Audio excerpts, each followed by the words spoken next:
தென்மேற்கு வங்கக்கடலில் நிலவி வந்த காற்றழுத்த தாழ்வு மண்டலம் ஃபெஞ்சல் புயலாக உருவானது.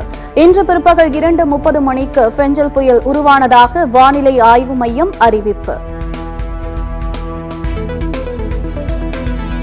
ஃபெஞ்சல் புயல் நாளை கரையை கடக்கும். காரைக்கால் மாமல்லபுரம் இடையே கரையை கடக்கும் என வானிலை ஆய்வு மையம் கணிப்பு.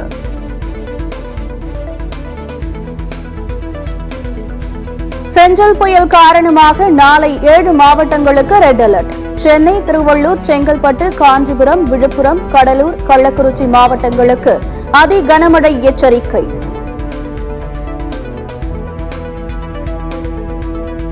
ஃபெஞ்சல் புயலால் கடலூர், புதுவையில் 7ஆம் எண் புயல் எச்சரிக்கை கூண்டு ஏற்றம்.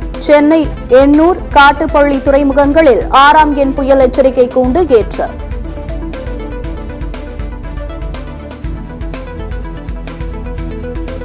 தேர்தல் அதிகாரியை மிரட்டியதாக தொடரப்பட்ட வழக்கு. முன்னாள் அமைச்சர் எம்.ஆர். விஜயபாஸ்கர் மீதான வழக்கை ரத்து செய்ய உயர்நீதிமன்றம் மறுப்பு.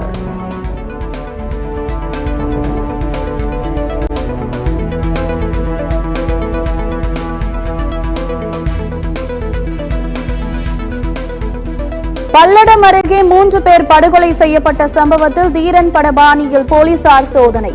லைன் பெல்ட் வகை போலீசார் 15 ஏக்கர் தோட்டத்தில் தீவிர சோதனை.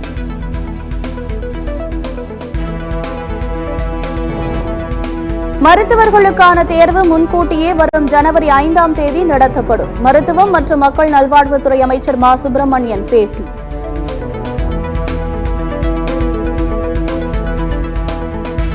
எதிர்க்கட்சிகளின் தொடர் அமளியால் 4வது நாளாக முடங்கியது நாடாளுமன்றம். அதானி விவகாரம் குறித்து விவாதிக்க மறுப்பதால் எதிர்க்கட்சி எம்பிக்கள் முழக்கம். இரு அவைகளும் டிசம்பர் 2ஆம் தேதி வரை ஒத்திவைப்பு.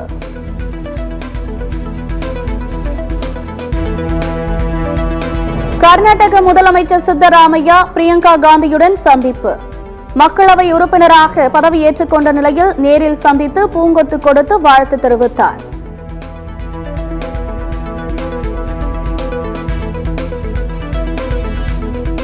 இலங்கைக்கு எதிரான டெஸ்ட் தொடர். தென்னாப்பிரிக்க ஆல்ரவுண்டர் வியான் முல்டர் விலகல்.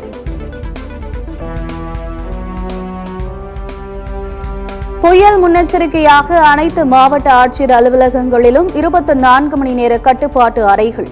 அமைச்சர் மெய்யநாதன் தகவல்.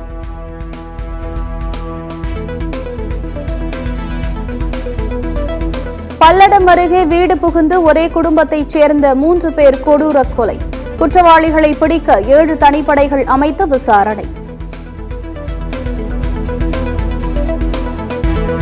அதிமுக அரசு இருந்தவரை தமிழ்நாட்டில் சொத்து வரி உயர்த்தப்படவில்லை. திமுக அரசு சொத்து வரியை உயர்த்தியுள்ளதற்கு கண்டனம் தெரிவித்து சேலம் ஓமலூரில் இபிஎஸ் பேட்டி. டங்ஸ்டன் சுரங்கத்திற்கு முதலில் அனுமதி கோரியது திமுக அரசுதான். தற்போது திட்டத்தை ரத்து செய்ய கோரி கடிதம் எழுதி நாடகம் ஆடுவதாகவும் இபிஎஸ் விமர்சனம்.